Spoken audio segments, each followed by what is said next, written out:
आशा करता हूँ आप सभी लोग बहुत अच्छे होंगे और आपकी तैयारी बहुत अच्छी चल रही होगी। मेरा नाम है प्रशांत और आप देख रहे हैं आपका अपने YouTube चैनल एग्जाम रेज।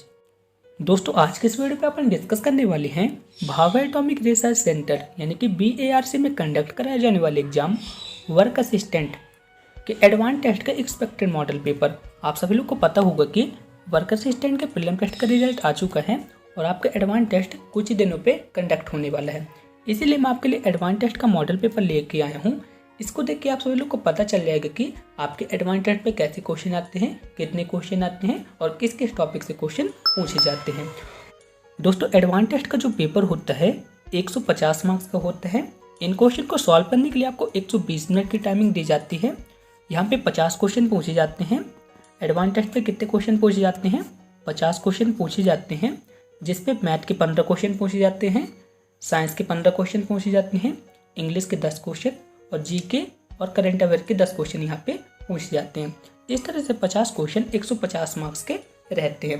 प्रत्येक सही उत्तर के लिए आपको 3 मार्क्स दिए जाते हैं और गलत उत्तर के लिए यहाँ पे 1 मार्क्स काट लिए जाते हैं, यानी कि यहाँ पे निगेटिव मार्किंग भी होती है। क्वेश्चन नंबर 1 है। इस क्वेश्चन पे बोला है कि a - b c+d से 6 अधिक है तथा a + b c - d से 3 कम है, तो हमें ज्ञात करना है a - c कितना होगा। ठीक है, तो चलिए इसे क्वेश्चन के हिसाब से सॉल्व करते हैं। तो क्वेश्चन पे क्या बोला है? a - b जो है तो c + d से कितना अधिक है? 6 अधिक है। इसके बाद क्या बोला है? a + b c - d से कितना कम है? c - d से 3 कम है। तो अब आपको क्या करना है? इसे देते हैं हम इक्वेशन नंबर 1 और इसको दे देते हैं इक्वेशन नंबर 2। अब आपको क्या करना है? इक्वेशन नंबर 1 और इक्वेशन नंबर 2 को आपस में जोड़ देना है। ठीक है, तो आप इन्हें जोड़ेंगे तो सबसे पहले क्या होगा? तो सबसे पहले -b और +b आपस में कट जाएंगे, +d और -d आपस में कट जाएंगे। तो आप इन्हें अब जोड़ देंगे तो कितना आ जाएगा? 2a = 2c और यहाँ पे कितना आ जाएगा? +6 से 3 को घटा देंगे तो यहाँ पे कितना आ जाएगा? 3 आ जाएगा। इसको हम दे देते हैं इक्वेशन नंबर 3। इक्वेशन नंबर 3 को आप सब लोग याद रखिएगा। तो यहाँ पे इक्वेशन नंबर 3 क्या आया था? 2a = 2c + 3। अब क्या करते हैं अपन? 2c को यहाँ पे पक्षांतर कर देते हैं तो यहाँ पे कितना आ जाएगा? 2a - 2c = 3। अब हम क्या करते हैं? 2 को यहाँ से कॉमन ले लेते हैं तो यहाँ पे कितना आ जाएगा? 2a - c = 3। ठीक है, तो हम यहाँ पे क्या लिख सकते हैं? यहाँ पे हम लिख सकते हैं a - c = 3/2। ठीक है, तो यहाँ पे a - c की वैल्यू कितनी आ जाएगी? यहाँ पे a - c की वैल्यू आ जाएगी 1.5। ठीक है, कौन से ऑप्शन पे दिया है? ऑप्शन नंबर बी इसका राइट आंसर रहेगा। आई होप आप सभी लोग समझ गए होंगे। नेक्स्ट क्वेश्चन है। दोस्तों इस क्वेश्चन पे आपको सीरीज को पूरी करना है।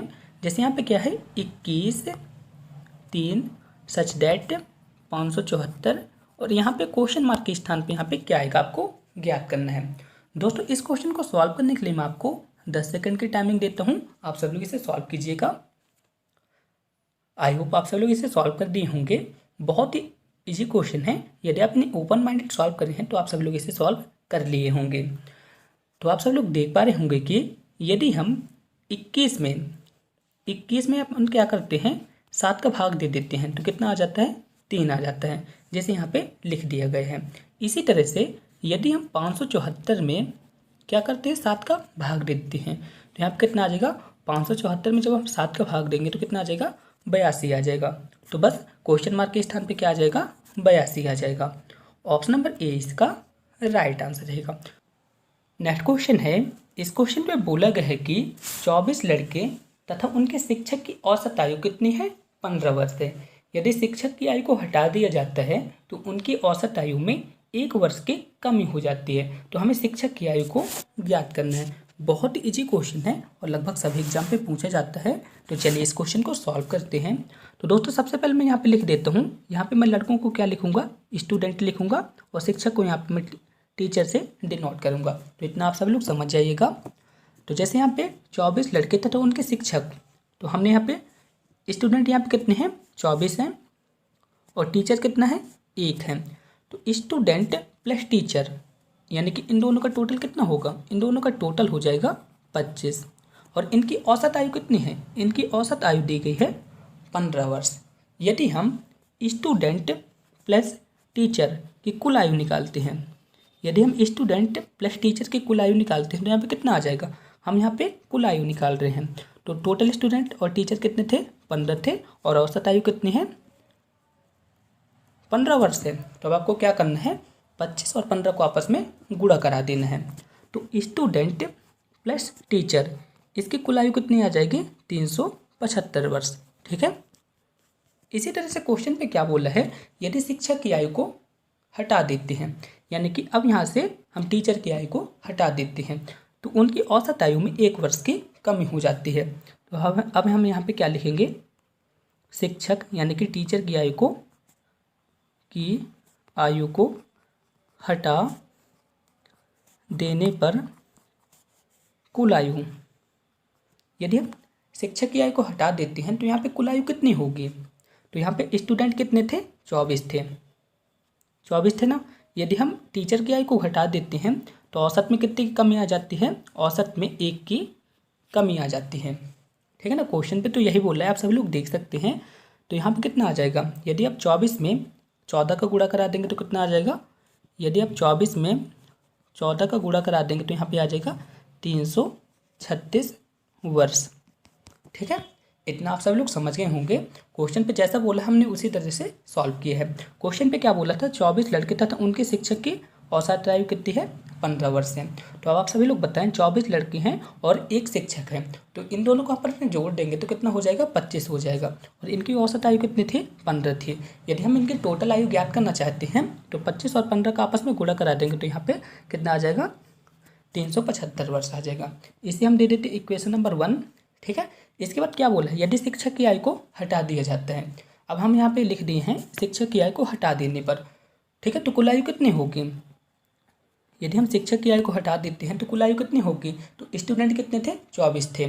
ठीक है, औसत में कितना परिवर्तन हो रहा है, 1 में परिवर्तन हो रहा है, यानी कि 1 वर्ष घट रहा है, तो हमने यहाँ पे -1 लिख दिया है। तो 24 और 14 का आपस में गुणा करा देंगे तो कितना आ जाएगा, 336 वर्ष आ जाएगा। ठीक है, तो आपको क्या करना है, तो यहाँ पे शिक्षक की आयु कितनी आ जाएगी, तो यहाँ पे शिक्षक की आयु आ जाएगी, शिक्षक की आयु, तो यहाँ पे शिक्षक की आयु आ जाएगी 375 माइनस 336, यानी कि यहाँ पे आ जाएगा 39 वर्ष। ठीक है, कौन से ऑप्शन पे दिया है, ऑप्शन नंबर 20 का राइट आंसर रहेगा। आई होप आप सभी लोग समझ गए होंगे। फिर भी यदि आपको किसी भी तरह का डाउट है तो आप हमसे कमेंट बॉक्स में पूछ सकते हैं, आप हमसे टेलीग्राम पे पूछ सकते हैं या फिर इंस्टाग्राम पे मैसेज करके भी पूछ सकते हैं। ठीक है, चलिए नेक्स्ट क्वेश्चन की ओर चलते हैं। नेक्स्ट क्वेश्चन है, किसी धनराशि पर 2 वर्ष के लिए 6% वार्षिक चक्रवृद्धि ब्याज और साधारण ब्याज का अंतर कितना है, 27 रुपये है। तदनुसार वह राशि कितनी है, हमें ज्ञात करना है। बहुत इजी क्वेश्चन है और इस टाइप के क्वेश्चन को सॉल्व करने के लिए मैं आपको ट्रिक बताया था।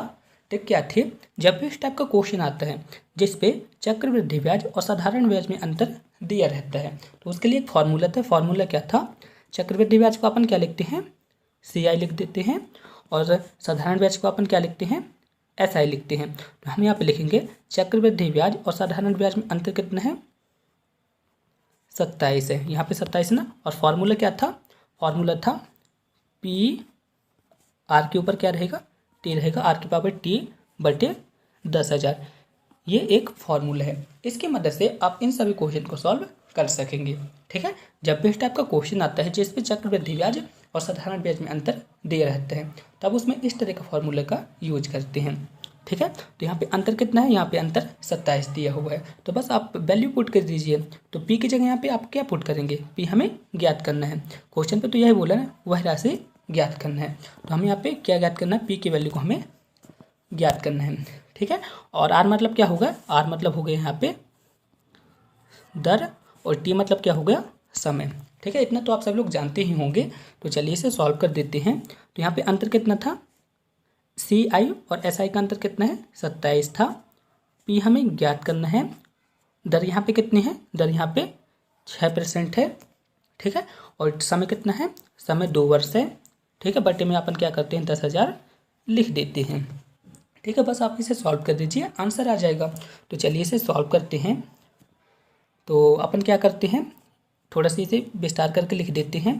तो यहाँ पे हम लिखेंगे 27 इंटू 10,000 बटे 36 बराबर P।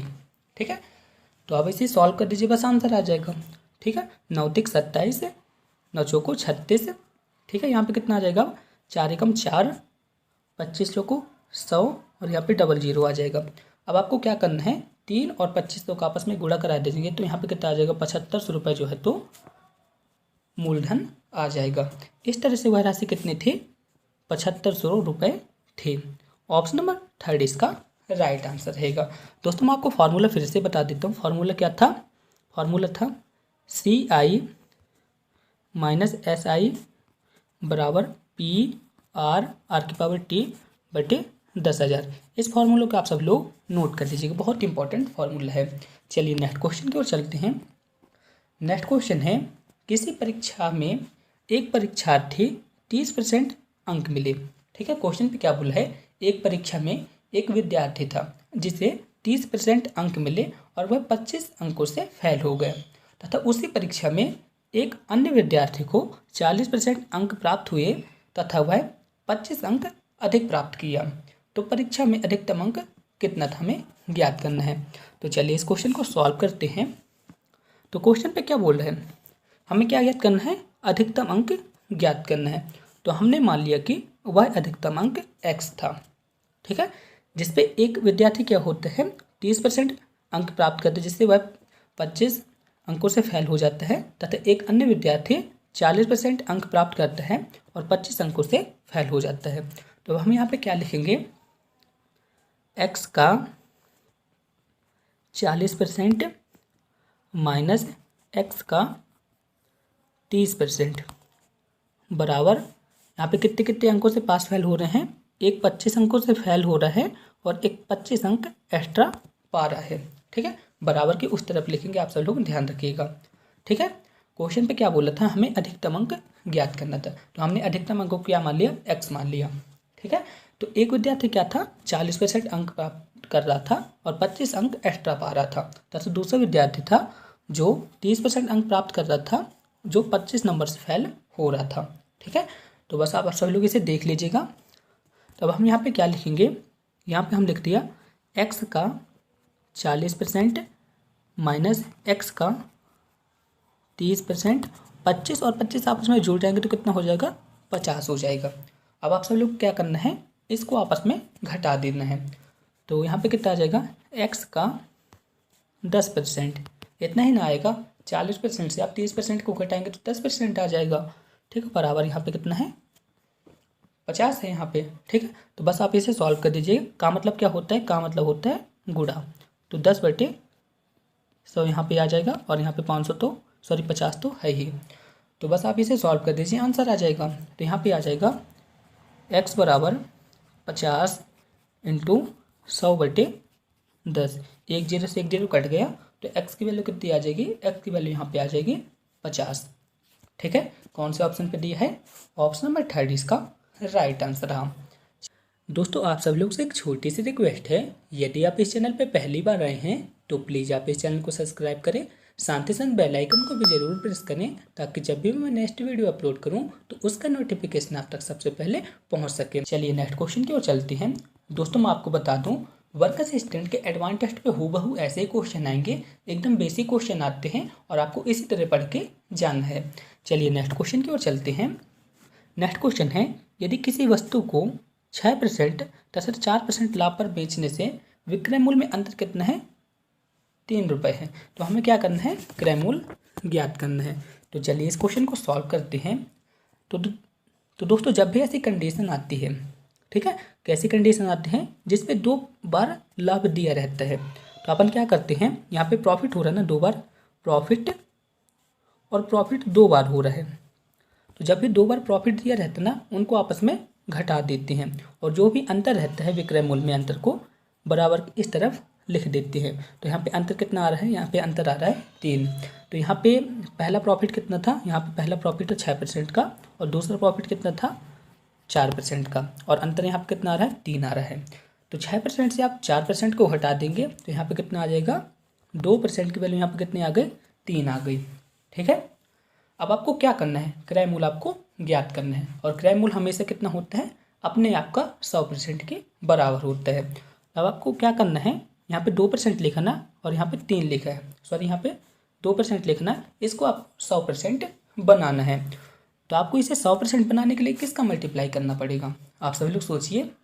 यहाँ पे आपको 100% बनाने के लिए आपको 50 का मल्टीप्लाई करना पड़ेगा। ठीक है, तो हमने यहाँ पे 2% बनाने के लिए हम यहाँ पे क्या कर रहे हैं, 50 का मल्टीप्लाई कर रहे हैं। जब आप यहाँ पे 50 का मल्टीप्लाई करेंगे तो इस तरह भी 50 का मल्टीप्लाई होगा। तो यहाँ पे 100% की वैल्यू कितनी आ जाएगी, यहाँ पे 100% की वैल्यू आ जाएगी 150। ठीक है, और यही आपका क्रय मूल रहेगा। ठीक है, कौन से ऑप्शन दिया है, ऑप्शन नंबर बी इसका राइट आंसर रहेगा। नेक्स्ट क्वेश्चन है, इस क्वेश्चन पे बोला है कि 10 सेंटीमीटर और 8 सेंटीमीटर भुजा वाले एक आयत के अंदर बने वृत्त का क्षेत्रफल ज्ञात कीजिए। बहुत इजी क्वेश्चन है, चलिए इस क्वेश्चन को सॉल्व करते हैं। जैसे हमने एक यहाँ पे आयत बना दिया जिसकी लंबाई कितनी है, 10 सेंटीमीटर है और चौड़ाई कितनी है, 8 सेंटीमीटर है। इसके अंदर एक वृत्त बना है, तो हमें इसका क्षेत्रफल ज्ञात करना है। तो आप सभी लोग बताएं इस वृत्त का व्यास कितना होगा।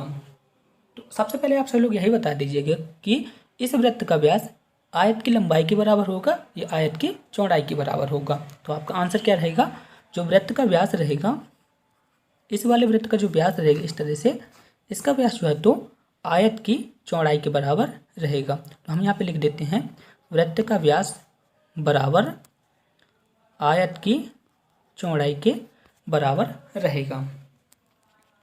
ठीक है ना, आप सभी लोग समझ गए होंगे कि आयत की जो चौड़ाई है, ठीक है, वो वृत्त के व्यास के बराबर है। अब आप सभी लोग सोच रहे होंगे कि यहाँ पे 10 जो लंबाई दी गई है आयत की, इसका यहाँ पे कोई रोल है। तो आप सभी लोग देख पा रहे होंगे यहाँ पे इतना इतना बच जाता है, इसका कोई रोल नहीं है। ठीक है, हमें क्या किससे मतलब है, जो वृत्त के अंदर है उससे हमें मतलब है। तो यहाँ पे वृत्त कितना आ गया था, ये वृत्त आ गया था।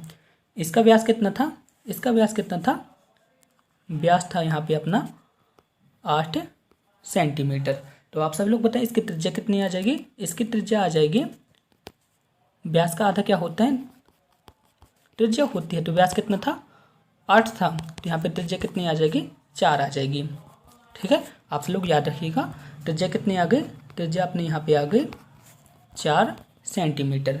अब आप सभी लोग बताएं वृत्त का क्षेत्रफल क्या होता है, वृत्त का क्षेत्रफल क्या होता है। तो वृत्त का क्षेत्रफल होता है पाई आर स्क्वायर। क्या होता है, पाई आर स्क्वायर। ठीक है, त्रिज्या कितनी आ गई है, त्रिज्या आ गई है अपने 4 सेंटीमीटर, यानी कि यहाँ पे 4 की वैल्यू कितनी है, 4 की वैल्यू आ गई है, सॉरी आर की वैल्यू कितनी आ गई है, 4 आ गई है। तो यहाँ पे कितना आ जाएगा, वृत्त का क्षेत्रफल जो है तो 16 पाई वर्ग सेंटीमीटर इसका राइट आंसर रहेगा। कौन से ऑप्शन पे दिया है, ऑप्शन नंबर ए इसका राइट आंसर रहेगा। दोस्तों यहाँ पे थोड़ा सा मिस्टेक है, आप सब लोग यहाँ पे सुधार लीजिएगा। तो यहाँ पे कितना आ जाएगा, 16 पाई वर्ग सेंटीमीटर। आई होप आप सब लोग समझ गए होंगे। फिर भी यदि आपको किसी भी तरह का डाउट है तो आप हमसे कमेंट बॉक्स में पूछ सकते हैं, मेरे को आप इंस्टाग्राम पे मैसेज करके पूछ सकते हैं, या फिर टेलीग्राम पे मैसेज करके भी पूछ सकते हैं। मैं आपको हमेशा बताने के लिए तैयार हूँ। चलिए नेक्स्ट क्वेश्चन की ओर चलते हैं। नेक्स्ट क्वेश्चन है, इस क्वेश्चन पे बोला है कि 60 लीटर के किसी मिश्रण में दूध और पानी का अनुपात कितना है, 2:1 है। यानी कि एक 60 लीटर का एक मिक्सचर है जिसमें दूध और पानी का अनुपात कितना है, 1 है। तो आप सभी लोग बताएं यहाँ पे दूध कितना आ जाएगा और पानी कितना आ जाएगा। तो यहाँ पे दूध कितना आ जाएगा, तो हम यहाँ पे लिखेंगे मिक्सचर, मिक्सचर कितना है, 60 लीटर है। हमें क्या करना है, दूध की मात्रा निकालना है। तो यहाँ पे कितना आ जाएगा, 2, और यहाँ पे कितना आ जाएगा, 2 + 1। इसी तरह से हम यहाँ पे लिखेंगे मिक्सचर कितना है, 60 है। हमें क्या करना है, पानी की मात्रा को निकालना है। तो हम यहाँ पे लिखेंगे पानी का अनुपात कितना था, 1 था, और यहाँ पे लिख देते हैं दोनों अनुपातों का योग। तो यहाँ पे कितना आ जाएगा, 60/2/3, और यहाँ पे हम लिख देते हैं 60 × 1/3। इस तरह से दूध की मात्रा कितनी आ जाएगी, 60 में यदि आप 3 का भाग देंगे तो कितना आ जाएगा, 20 आ जाएगा। यानी कि दूध की मात्रा कितनी आ जाएगी, यहाँ पे दूध की मात्रा आ जाएगी 40 और पानी की मात्रा कितनी आ जाएगी, 20 आ जाएगी। अब आप सब लोग इसे सॉल्व कर लीजिएगा, इतना ही आएगा। तो यहाँ पे दूध की मात्रा कितनी आ गई, दूध की मात्रा आ गई 40 और पानी की मात्रा कितनी आ गई, 20 आ गई। ठीक है, मिक्सचर टोटल कितने का था, 60 लीटर का था।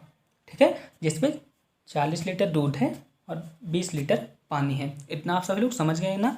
इसके बाद क्या बोल रहा है, इसमें हमें कितना पानी मिलाना है कि यह अनुपात कितना हो जाए, 1:2 हो जाए।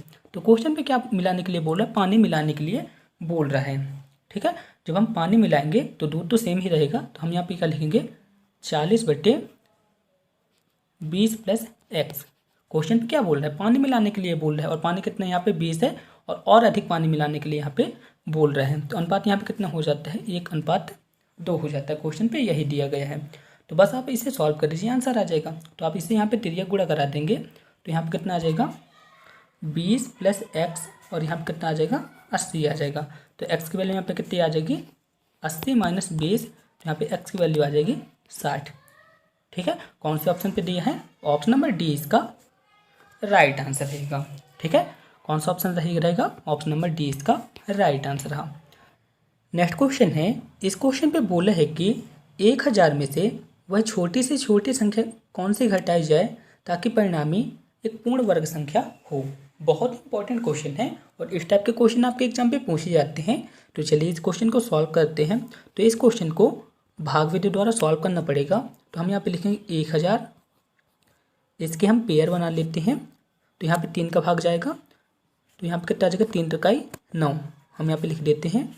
अब क्या करते हैं, इन दोनों को आपस में जोड़ देंगे तो यहाँ पे कितना आ जाएगा, 6 आ जाएगा। और यहाँ पे कितना आ जाएगा, 10 में से 1 चला जाएगा तो कितना आ जाएगा, 10 में से 9 चला जाएगा तो यहाँ पे कितना आ जाएगा, 1 आ जाएगा। और दोनों जीरो को हम यहाँ पे लिख देते हैं। अब 61 का भाग यहाँ पे एक बार जाएगा, तो हम यहाँ पे लिख देते हैं 61, और यहाँ पे भी लिख देते हैं 1। तो अब आपको क्या करना है, 100 में से 61 को आपको घटा देना है। तो 100 में से 61 को आप घटा देंगे तो यहाँ पे कितना आ जाएगा, 100 में से 61 को आप घटाएंगे तो यहाँ पे आ जाएगा 39। कितना आ जाएगा, 39 आ जाएगा। और यदि आप, यही इसका राइट आंसर रहेगा। आप सब लोग करके देख लीजिएगा।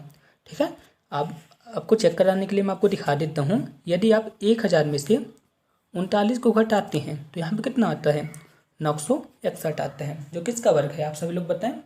961 जो है तो किसका वर्ग है, 961 जो है तो 31 का वर्ग है। और आप सभी लोग देख भी सकते हैं 961 जो है तो पूर्ण वर्ग भी है। पूर्ण वर्ग मतलब क्या होता है, एक वर्ग के रूप में प्राप्त होना। जैसे यहाँ पे 31 का वर्ग क्या है, 961 है। इस तरह से 1000 में से यदि हम 39 को घटा देते हैं तो एक पूर्ण वर्ग संख्या बन जाती है। आई होप आप सभी लोग समझ गए होंगे। नेक्स्ट क्वेश्चन है, इस क्वेश्चन पे बोला है कि ए किसी कार्य को कितने दिन में पूरा करता है, 12 दिन में पूरा करता है। बी किसी कार्य को 15 दिन में पूरा करता है। वे दोनों मिलकर एक साथ कार्य करना शुरू करते हैं, लेकिन 4 दिन बाद एक काम छोड़कर चला जाता है। तो शेष कार्य को बी कितने दिन में पूरा करेगा, हमें बताना है। तो चलिए इस क्वेश्चन को सॉल्व करते हैं। बहुत इंपॉर्टेंट क्वेश्चन है और आपके एग्जाम पे ऐसे ही क्वेश्चन पूछे जाते हैं। तो चलिए इस क्वेश्चन को सॉल्व करते हैं। ए किसी काम को कितने दिन में कर रहा है, ए किसी काम को 12 दिन में कर रहा है। बी किसी काम को कितने दिन में कर रहा है, 15 दिन में कर रहा है। यदि हम टोटल कार्य को निकालना चाहें तो टोटल कार्य कितना आ जाएगा, 15 और 12 का एलसीएम, तो कितना आ जाएगा, 180। 180 जो है तो टोटल कार्य रहेगा। एक दिन में कितना कर रहा है, सॉरी, एक किसी काम को कितने दिन में कर रहा है, 12 दिन में कर रहा है। तो एक दिन में कितना करेगा, एक दिन में 15 काम करेगा। इसी तरह से बी एक दिन में कितना काम करेगा, 12 काम करेगा। क्वेश्चन पे क्या बोला है, ये दोनों मिलकर एक साथ काम करना शुरू करते हैं। तो एक साथ करेंगे तो एक दिन में कितना कर रहा है, एक 15 काम कर रहा है, और बी एक दिन में कितना काम कर रहा है, 12 काम कर रहा है। कितने दिन तक काम करते हैं ये दोनों, 4 दिन तक काम एक साथ करते हैं। तो यहाँ पे कितना आ जाएगा, आप सब लोग यहाँ पे बताएं। 15 और 12 को आपस में जोड़ेंगे तो कितना आ जाएगा, 27 × 4, 108 आ जाएगा। यानी कि 4 दिन तक ए और बी किसी काम को कितना काम कर लेते हैं, 108 काम कर लेते हैं। ठीक है, 108 काम ए और बी मिलके 4 दिन में कर लेते हैं। यहाँ पे हम लिख देते हैं 4 दिन में 108 काम कर लेते हैं। और टोटल काम कितना था, टोटल काम था 180। मैं आपको पहले ही बता चुका हूँ, टोटल काम कितना था, 180 काम था। ए और बी मिलके 4 दिन में कितना काम कर लेते हैं, 108 काम कर लेते हैं। तो 108 से हम यहाँ पर क्या करते हैं, 108 को घटा देते हैं। तो यहाँ पर कितना आ जाएगा, 72 आ जाएगा। ठीक है, इसी 72 काम को बी कितने दिन में पूरा करेगा, हमें यह बताना है। बी एक दिन में कितना काम करता था, बी एक दिन में काम करता था 12 काम करता था। ठीक है, तो बी 72 काम को कितने दिन में पूरा करेगा, बी 72 काम को पूरा करेगा 6 दिन में। कौन से ऑप्शन पे है, ऑप्शन नंबर सी इसका राइट आंसर रहेगा। आशा करता हूँ आप सभी लोग समझ गए होंगे। चलिए नेक्स्ट क्वेश्चन की ओर चलते हैं। नेक्स्ट क्वेश्चन है, दो संख्याओं के योगफल तथा गुणनफल क्रमशः 11 तथा 18 है। दो संख्याओं का योगफल कितना है, 11 है, और गुणनफल कितना है, 18 है। तो हम यहाँ पे दो संख्या ले लेते हैं, ए और बी ले लेते हैं। इनका योगफल कितना है, ए प्लस बी कितना है, 11 है, और गुणनफल कितना है, ए इंटू बी कितना है, 18 है। अब हम क्या करना है, इनके व्युत्क्रम का योगफल कितना होगा। तो ए का व्युत्क्रम कितना होगा, 1/a, और बी का व्युत्क्रम कितना होगा, 1/b, यही होगा ना। ठीक है, इनका हमें टोटल करना है। तो a 1/a/1/b, इनको हम अपन में जोड़ देते हैं तो कितना आ जाएगा, a, और यहाँ पे कितना आ जाएगा, b/a। ठीक है, a प्लस बी की वैल्यू की यहाँ पे कितनी बताई है, 11, और ए बी की वैल्यू कितनी है, यहाँ पे 18 है। तो कौन सा ऑप्शन सही रहेगा, 11/18 इसका राइट आंसर रहेगा। आई होप आप सब लोग समझ गए होंगे। चलिए नेक्स्ट क्वेश्चन की ओर चलते हैं। नेक्स्ट क्वेश्चन है दोस्तों, यहाँ पे ट्रिकी क्वेश्चन है, यहाँ पे आपको सॉल्व करना है। यदि आप इसे ओपन माइंडेड सॉल्व करते हैं तो आप इस क्वेश्चन को आसानी से सॉल्व कर लेंगे। तो क्वेश्चन पे क्या बोला है, यहाँ पे क्या लिखा है, 16 × 85, जिसकी वैल्यू यहाँ पे कितनी बताई गई है, 8651 बताई गई है। तो बताइए इसे कैसे सॉल्व करेंगे आप सभी लोग। तो आप सभी लोग देख पा रहे होंगे कि यहाँ पे 8 लिखना, ठीक है, 8 के बाद यहाँ पे 6 लिखा है, और यहाँ पे 5 लिखा है, 5 के बाद यहाँ पे ये लिखा है। तो उसी तरह से यहाँ पे कितना आ जाएगा, हम यहाँ पे लिखेंगे 73 × 42 को। तो सबसे पहले अपन क्या लिखेंगे, सबसे पहले अपन को लिखेंगे 4 को, इसके बाद लिखेंगे 3 को, इसके बाद अपन क्या लिखेंगे, 2 को लिखेंगे, इसके बाद अपन लिखेंगे 7 को। ठीक है, ट्रिकी क्वेश्चन है, आपको इसी तरह से सॉल्व करना पड़ेगा। चलिए नेक्स्ट क्वेश्चन की ओर चलते हैं। नेक्स्ट क्वेश्चन है दोस्तों, यहाँ पे एक श्रेणी दी गई है। श्रेणी पे क्या बोला है, ऐसे कितने 7 हैं जिनके ठीक पहले 6 हो परंतु ठीक बाद 4 नहीं हो, जिनके ठीक पहले 6 हो लेकिन 4 नहीं हो। तो आप सभी लोग देखिए, 7 6 4 3 6 7 7 4 0 6 7 4 3, ऐसे कितने 6 हैं, सॉरी ऐसे कितने 7 हैं जिनके ठीक पहले 6 हो लेकिन 4 नहीं हो। तो यहाँ पे एक तो मेरे को दिख गया, अब एक आप सभी लोग देखें,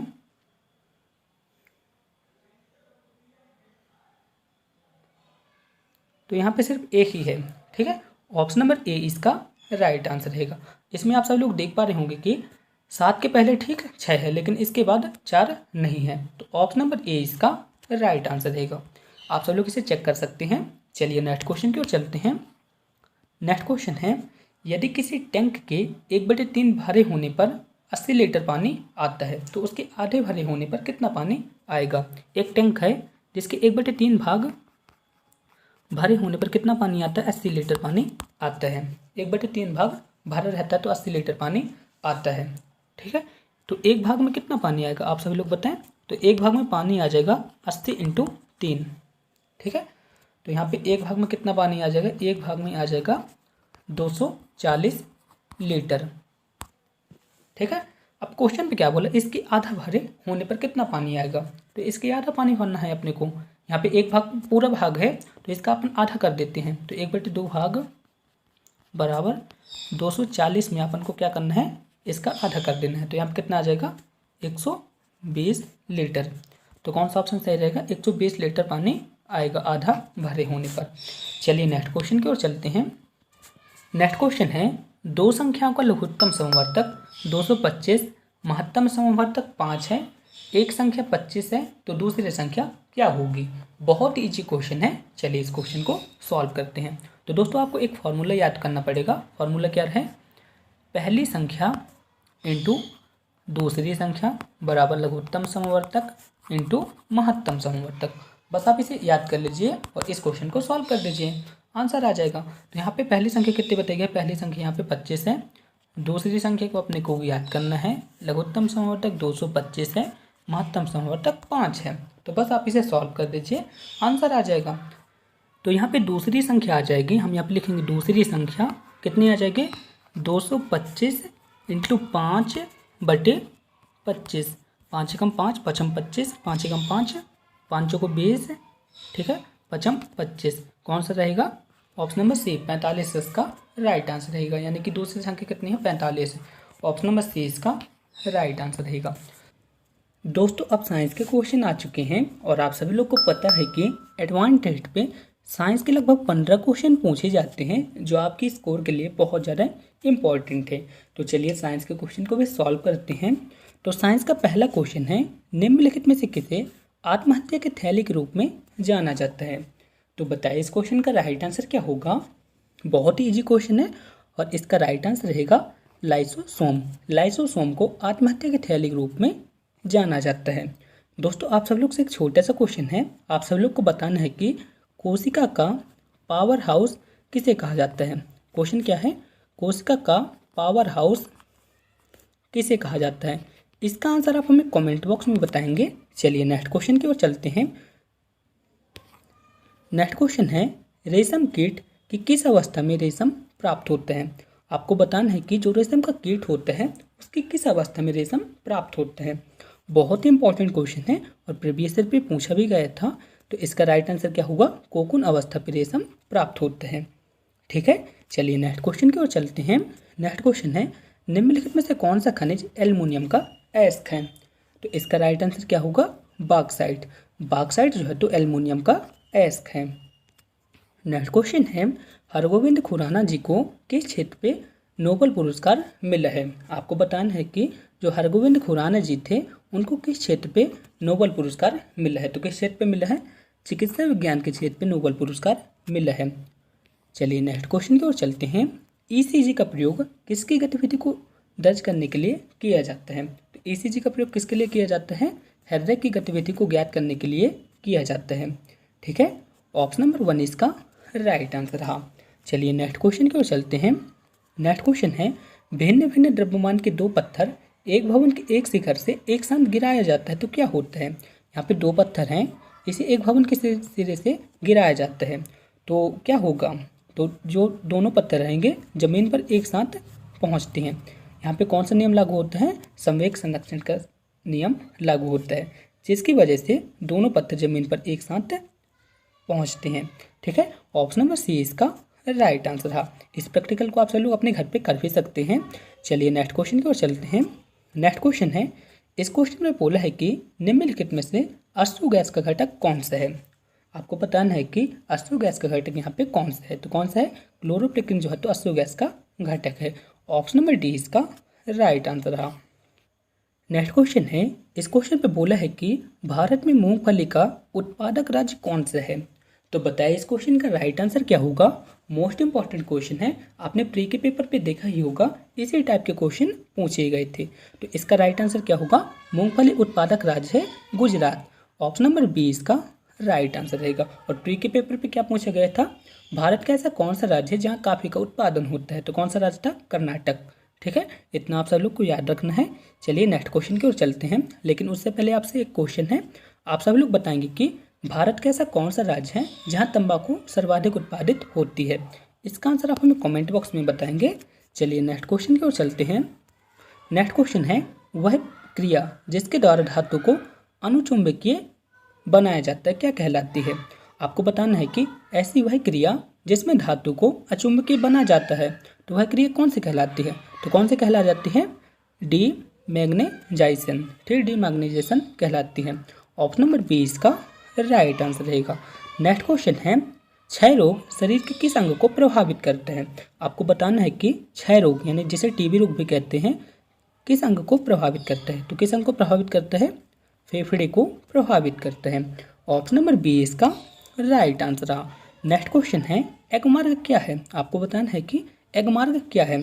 इस क्वेश्चन के आंसर के लिए मैं आपको 10 सेकंड की टाइमिंग देता हूँ, आप सभी लोग सोचें इसके आंसर को बताएं। तो तो एग मार्क जो है तो आप किसी भी सामान को लेते होंगे खाने पीने वाली चीज़ को तो उस पर लिखा रहता है। तो किसके लिए रहता है? पदार्थ के लिए गुणवत्ता की गारंटी की एक मुहर होती है, जिसे क्या कहते हैं? एग मार्क मुहर कहते हैं। ऑप्शन नंबर डी इसका राइट आंसर रहा। नेक्स्ट क्वेश्चन है, इस क्वेश्चन पे बोला है कि कार्बन का सर्वाधिक कठोर अपरूप कौन सा है? तो कार्बन का सर्वाधिक कठोर अपरूप जो है तो हीरा है। ऑप्शन नंबर ए इसका राइट आंसर रहेगा। कार्बन का सर्वाधिक कठोर अपरूप कौन सा है? हीरा है। ऑप्शन नंबर ए इसका राइट आंसर रहा। नेक्स्ट क्वेश्चन है, जब साबुन का बुलबुला आवेशित किया जाता है तो क्या होता है? क्वेश्चन पे क्या बोला है? जब साबुन का बुलबुला को आवेशित किया जाता है तो क्या होता है? तो साबुन के बुलबुले को आवेशित करने पर यह फैलता है। ऑप्शन नंबर बी इसका राइट आंसर रहेगा। चलिए नेक्स्ट क्वेश्चन की ओर चलते हैं। एक वोल्ट कितने के बराबर होता है? आपको बताना है कि एक वोल्ट कितने बराबर होता है। तो एक वोल्ट जो होता है तो एक जूल एक कूलाम के बराबर होता है। किसके बराबर होता है? एक जूल बटे एक कूलाम के बराबर होता है। ऑप्शन नंबर बी इसका राइट आंसर रहा। नेक्स्ट क्वेश्चन है, बल्ब को तोड़ने पर तेज आवाज़ आती है क्योंकि? आप सभी लोगों ने कभी बल्ब को टूटते हुए देखा होगा या फिर ट्यूबलाइट को टूटते हुए देखा होगा। तो जैसे ही वह टूटती है तो आवाज़ आती है, तो किसकी वजह से आती है आपको बताना है। तो यहाँ पे क्या आंसर रहेगा? बल्ब के अंदर निर्वात की आयु का तेजी से प्रवेश करने से ऐसा होता है। ऑप्शन नंबर ए इसका राइट आंसर रहेगा। ठीक है, बल्ब के अंदर जो निर्वात वाली आयु रहती है उसका वायु में जब तेजी से प्रवेश होता है तब ऐसी ध्वनि आती है। ऑप्शन नंबर ए इसका राइट आंसर रहा। दोस्तों यह वीडियो माप की तैयारी के लिए काफ़ी मेहनत से बनाई है, इसलिए आपको क्या करना है, इस वीडियो को अपने दोस्तों के साथ भी शेयर करना है ताकि उनके प्रिपरेशन भी अच्छी हो सके और आप सभी मिलकर एक अच्छे स्कोर गेन कर सके। आप सब लोग पूरी यूट्यूब पे देख सकते हैं, अभी तक वर्क असिस्टेंट के प्रिपरेशन के लिए मेरे ही चैनल द्वारा सबसे ज़्यादा वीडियो प्रोवाइड की गई है और हमारे ही वीडियो से प्रीलिम टेस्ट पे अधिकतर क्वेश्चन पूछे गए थे। दोस्तों यदि आप हमारी वीडियो को रेगुलर देखते हैं तो मैं आपको यकीन दिलाता हूँ आपके एडवांस टेस्ट पे हूबहू ऐसे ही क्वेश्चन देखने को मिलेंगे। सो प्लीज़ आपको क्या करना है, इस वीडियो को ज़्यादा से ज़्यादा शेयर करना है और यदि वीडियो आपको पसंद आती है तो प्लीज़ आप इसे लाइक कर दीजिए ताकि मुझे मोटिवेशन मिल सके और मैं आपके प्रिपरेशन के लिए ऐसी वीडियो प्रोवाइड करा सकूँ। दोस्तों अब इंग्लिश के क्वेश्चन आ गए हैं, तो चलिए इंग्लिश के क्वेश्चन को भी सॉल्व करते हैं। आप सभी लोग को पता होगा कि एडवांस टेस्ट पे इंग्लिश के लगभग कितने क्वेश्चन आते हैं? इंग्लिश के लगभग 10 क्वेश्चन आते हैं जो आपके स्कोर के लिए बहुत ज़्यादा इंपॉर्टेंट है। तो चलिए इन क्वेश्चन को सॉल्व करते हैं। तो इंग्लिश का पहला क्वेश्चन है, इस क्वेश्चन पे आपको चूज द करेक्ट वर्ड बताना है। आपको बताना है कि इन 4 ऑप्शन में से कौन सी स्पेलिंग सही लिखी हुई है। तो कौन सी स्पेलिंग सही लिखी हुई है? ऑप्शन नंबर ए और बी दोनों यहाँ पे सही लिखी हुई है। लेकिन जब भी दोनों स्पेलिंग एक साथ इस तरह से लिखी हो तो कौन सी स्पेलिंग सही यहाँ पे रहेगी? वैनी FITED, इस स्पेलिंग को यहाँ पे सही माना जाता है। ठीक है, ग्रामर रूप से इस स्पेलिंग को सही माना जाता है। ऑप्शन नंबर ए इसका राइट आंसर रहेगा। नेक्स्ट क्वेश्चन है, यहाँ पे आपको फिल इन द ब्लैंक्स करना है जिसपे यहाँ पे एक आर्टिकल का यूज होगा जो आर्टिकल यहाँ पे दिए गए हैं। तो क्वेश्चन पे क्या बोल है, Kashmir is Switzerland of India. तो आपको बताना है कि स्विट्जरलैंड के पहले यहाँ पे किस आर्टिकल का यूज होगा। तो किस आर्टिकल का यूज होगा? यहाँ पे द का यूज होगा। तो यहाँ पे क्या होगा sentence, Kashmir is the Switzerland of India. Option number A इसका राइट आंसर रहेगा। और आप सब लोग जानते होंगे कि द का यूज जो है तो फेमस जगह के लिए किया जाता है। चलिए नेक्स्ट क्वेश्चन की ओर चलते हैं। नेक्स्ट क्वेश्चन है, इस क्वेश्चन पे आपको आइडेंटिफाई करना है एडजेक्टिव। किसका एडजेक्टिव याद करना है आपको? क्रिटिक का। आपको बताना है कि क्रिटिक का एडजेक्टिव क्या होगा। तो क्रिटिक एडजेक्टिव जो है तो क्रिटिकल होगा। ऑप्शन नंबर बी इसका राइट आंसर रहेगा। नेक्स्ट क्वेश्चन है, इस क्वेश्चन पे आपको करेक्ट वर्ब को चूज करना है। तो यहाँ पे एक सेंटेंस दिया है। सेंटेंस क्या है? सी इन कलकत्ता फॉर 3 ईयर बिफोर 1992। तो आपको बताना है यहाँ पे किस वर्ब का यूज होगा। तो ये जो सेंटेंस है किस टेंस का है? पास्ट परफेक्ट कॉन्टिन्यू का सेंटेंस है। तो यहाँ पे हमेशा किसका यूज किया जाता है? हैड बीन का यूज किया जाता है। तो यहाँ पे क्या होगा?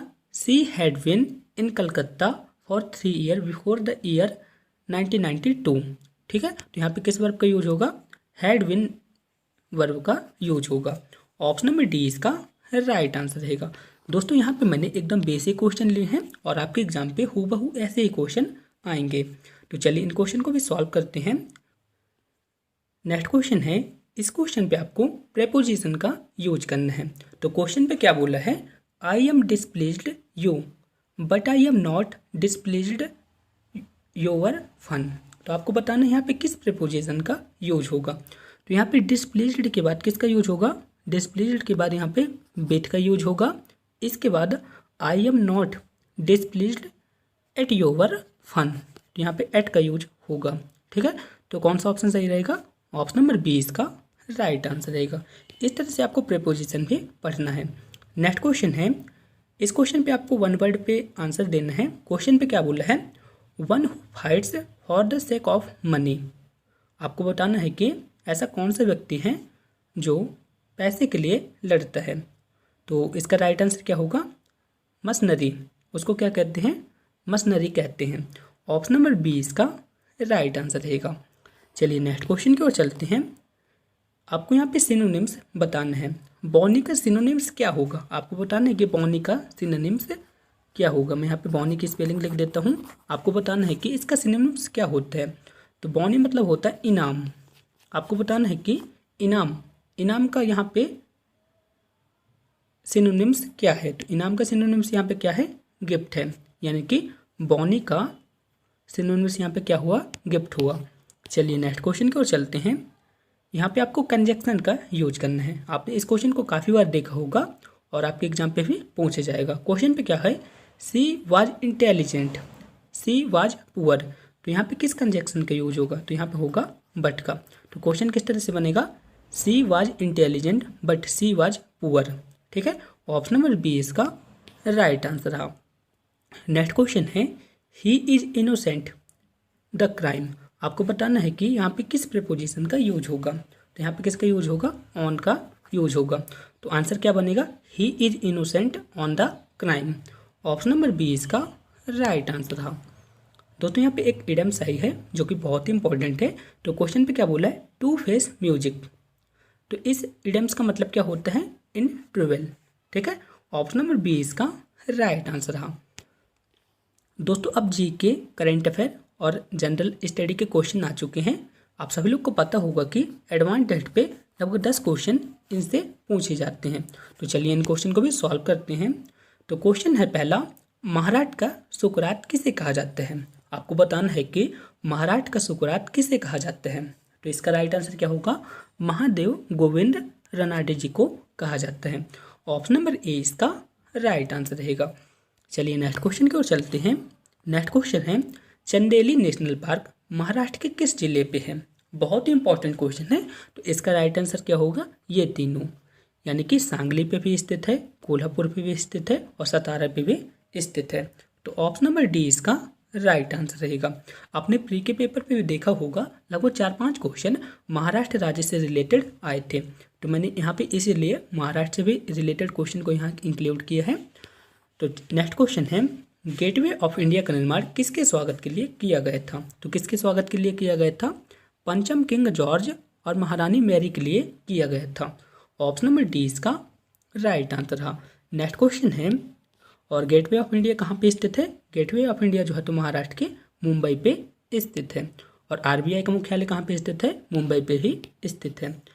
नेक्स्ट क्वेश्चन है, आपको बताना है कि दमन और दीव किस सागर में स्थित है। आपको बताना है कि जो दमन और दीव है किस सागर में स्थित है। तो किस सागर में स्थित है, अरब सागर में स्थित है। कहाँ पे स्थित है, अरब सागर में स्थित है। नेक्स्ट क्वेश्चन है, भारत में नाभिकीय कार्यक्रम के जनक कौन है। आपको बताना है कि भारत में नाभिकीय कार्यक्रम के जनक कौन है। तो कौन है, Homi Jahangir Bhabha. Option number A इसका राइट आंसर रहेगा। यदि मैं आपसे पूछ लेता कि भारत में मिसाइल मैन के नाम से किसे जाना जाता है, तो किसे जाना जाता है, एपीजे अब्दुल कलाम जी को जाना जाता है। उसी तरह से भारत में नाभिकीय कार्यक्रम के जनक किसे कहा जाता है, होमी जहांगीर भाभा जी को कहा जाता है। नेक्स्ट क्वेश्चन है, साइक्लोन तकौते का नामकरण किस देश ने किया है। मोस्ट इंपॉर्टेंट क्वेश्चन है और आपके एग्जाम पे जरूर देखने को मिलेगा। तो इसका राइट आंसर क्या होगा, तकौते का नामकरण किस देश ने किया है, म्यांमार ने किया है। ऑप्शन नंबर ए इसका राइट आंसर रहेगा। और पिछले साल अम्फान तूफान आया था जिसका नामकरण किसने किया था? थाईलैंड ने किया था। नेक्स्ट क्वेश्चन है, विश्व पर्यावरण दिवस 2021 की थीम क्या है? मोस्ट इंपॉर्टेंट क्वेश्चन है और आपके एग्जाम पे 100% आएगा। तो इसका राइट आंसर क्या होगा? विश्व पर्यावरण दिवस 2021 की थीम थी पारिस्थितिकी तंत्र की बहाली यानी कि इकोसिस्टम रिस्टोरेशन। ठीक है, ऑप्शन नंबर बी इसका राइट आंसर रहेगा। और विश्व पर्यावरण दिवस कब मनाया जाता है? 5 जून को मनाया जाता है, इतना आप सब लोग जानते ही होंगे। नेक्स्ट क्वेश्चन है, कौन व्यक्ति हाल ही में तमिलनाडु के नए मुख्यमंत्री बने हैं? तो कौन बने हैं? M.K. स्टालिन। M.K. स्टालिन जो है तो तमिलनाडु के नए मुख्यमंत्री बने हैं। आपको बताना है कि तमिलनाडु की राजधानी क्या है। इसका आंसर आप हमें कमेंट बॉक्स में बताएंगे। चलिए नेक्स्ट क्वेश्चन की ओर चलते हैं। नेक्स्ट क्वेश्चन है, इस क्वेश्चन में बोला गया है कि केंद्र सरकार ने हाल ही में किन लोगों को प्रशिक्षित करने के लिए युवा प्रधानमंत्री योजना की शुरुआत की है? तो किसके लिए शुरुआत की है? लेखकों के लिए की है। ठीक है, ऑप्शन नंबर बी इसका राइट आंसर रहा। एक बार इस क्वेश्चन को फिर से देखते हैं, इंपॉर्टेंट क्वेश्चन है और आपके एग्जाम पे आ सकता है। तो क्वेश्चन क्या है, केंद्र सरकार ने हाल ही में किन लोगों को प्रशिक्षित करने के लिए युवा प्रधानमंत्री योजना की शुरुआत की है? तो इसका राइट आंसर क्या होगा? लेखकों के लिए शुरुआत की है। नेक्स्ट क्वेश्चन है, हाल ही में किस देश की स्टांग इन हंग माउंट एवरेस्ट पे सबसे कम समय में फतेह हासिल करने वाली महिला बनी है? तो इसका राइट आंसर क्या होगा? हांगकांग। हांगकांग की महिला है स्टांग इन हंग, माउंट एवरेस्ट में सबसे कम समय में फतेह हासिल करने वाली महिला बनी है। ऑप्शन नंबर ए इसका राइट आंसर रहेगा। दोस्तों आप सब लोग से एक छोटा सा क्वेश्चन है जिसके आंसर को आप सब लोग कमेंट बॉक्स में बताएंगे। आप सब लोग को बताना है कि माउंट एवरेस्ट की ऊंचाई कितनी है, माउंट एवरेस्ट को नेपाल में क्या कहा जाता है। इन सभी क्वेश्चन के आंसर को आप हमें कमेंट बॉक्स में बताएंगे। ठीक है दोस्तों, यदि आपको मेरे पढ़ाने का तरीका, मेरे द्वारा बताई गई बातें आपको समझ आती है और यदि आप चाहते हैं कि मैं रेगुलर आपको इसी तरह के वीडियो प्रोवाइड कराता रहूं, तो आपको क्या करना है, इस चैनल को सब्सक्राइब करना है, साथ ही साथ वीडियो को लाइक करना है ताकि मुझे मोटिवेशन मिल सके और मैं आपके प्रिपरेशन के लिए ऐसे वीडियो प्रोवाइड करा सकूँ। मुझे पूरी उम्मीद है आप सभी लोग इस वीडियो को शेयर और लाइक ज़रूर करेंगे। दोस्तों यदि आपको इस वीडियो का PDF प्राप्त करना है तो आप हमारे टेलीग्राम ग्रुप से जुड़ सकते हैं। मेरे टेलीग्राम ग्रुप का नाम है एग्जामरेज, आप सब लोग देख सकते हैं। मेरे फेसबुक ग्रुप का नाम है एग्जामरेज और मेरे इंस्टाग्राम ID का नाम है एग्जामरेज। आप सब लोग इन प्लेटफॉर्म से जुड़ के इस वीडियो का PDF प्राप्त कर सकते हैं और इन सभी प्लेटफॉर्म पर मैं रेगुलर क्विज़ेस कराता हूँ जो आपके एग्जाम के लिए बहुत ज़्यादा इंपॉर्टेंट है। दोस्तों यदि आपको एग्जाम से रिलेटेड किसी भी तरह की प्रॉब्लम आती है तो आप हमसे इस मेल पे संपर्क कर सकते हैं। थैंक यू, जय हिंद, वंदे मातरम। दोस्तों अगर आपको इस वीडियो का PDF प्राप्त करना है तो आप हमारे टेलीग्राम ग्रुप से जुड़ सकते हैं। लिंक मैंने इस वीडियो के डिस्क्रिप्शन में दे दी है, आप वहां से जाके इस वीडियो का PDF प्राप्त कर सकते हैं। दोस्तों हमारी यह वीडियो आपको कैसी लगी प्लीज़ कमेंट बॉक्स में बताएं। इस वीडियो को अपने दोस्तों के साथ ज़्यादा से ज़्यादा शेयर करें ताकि उनके प्रिपरेशन भी अच्छी हो सके। मिलते हैं नेक्स्ट वीडियो पे, तब तक के लिए थैंक यू।